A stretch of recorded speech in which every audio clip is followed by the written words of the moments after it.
Now, the official Suncoast weather with ABC7 meteorologist John Scalzi.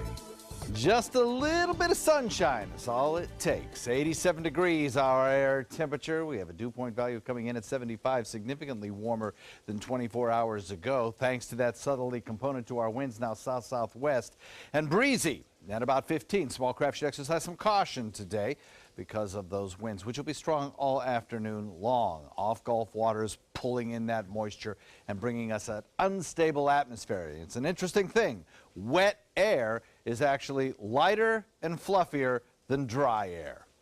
Totally counterintuitive, but true. It's much more likely to rise in our environment if it's wet and moist, and that's the case with our atmosphere today. A lot of cloud cover out there, building into showers and thunderstorms as we head into the afternoon.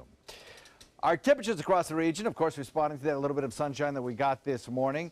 We started off the morning warm, really, about 10 degrees warmer than we were 24 hours ago. We're at 87 in Wauchula, 88 in Arcadia, Myakka.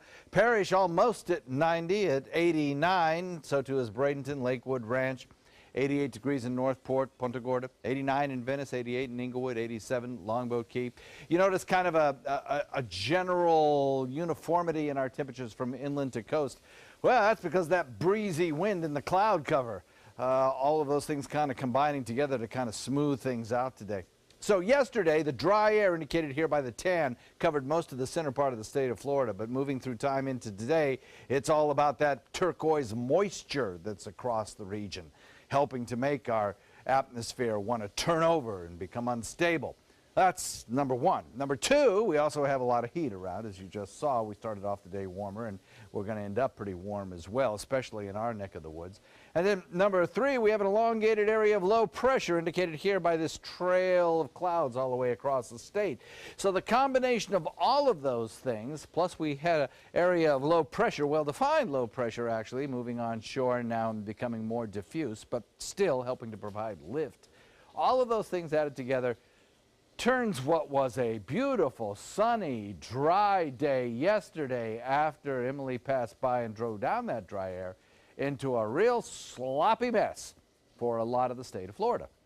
For about Tampa Bay northward, it's been one shower after another, and really these showers over the last 6 hours have just not moved much right along this line that I've drawn in here.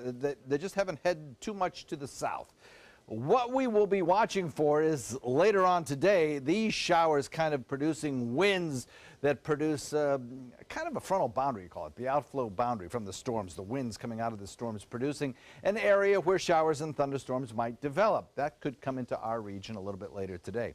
Plus, with that southwest wind and the heating and the sea breeze and all that sort of thing, we're starting to get some showers popping up now along that same sort of effect. So the combination of those localized winds and winds produced by thunderstorm outflow and the humidity and the heat, et cetera, all lead to a really good chance at seeing some showers around this afternoon, 60% chance later in the day, and some of them producing some fairly heavy rainfall. Got a few right now in inland areas, Arcadia and moving into Wauchula coming out of Ona. But I think what we'll see is more widespread coverage as we head into the second half of the afternoon. There's our low, heading off to the north and the east, the little trough of low pressure lifting to the north. Not much of a chance here of any tropical development. In fact, the Hurricane Center's kind of given up on this for any kind of tropical development. They were watching it this morning thinking, hey, way outside chance. Now they're saying there's no chance at all. And that's true. It's hardly even defined anymore. The southerly wind flow continues. The humid air is in place. That gives us a good sticky feel to the air. And high heat indexes today up around 100. So it's going to be a very warm afternoon. Good rain chances. But then tomorrow, we'll ride that kind of rainfall roller coaster once again, and some drier air will filter in as that trough lifts north, and our rain chances will start to go down again. So we get about 2 days of less than average rain chance before we return to a weekend that is pretty typical for this time of year, with showers and thunderstorms building inland and drifting to the coast. Today, 60% chance. Tomorrow, 30. Friday, it'll be dry, I think. And then over the weekend, we'll put in that 40, maybe 50% chance of rain. Scott?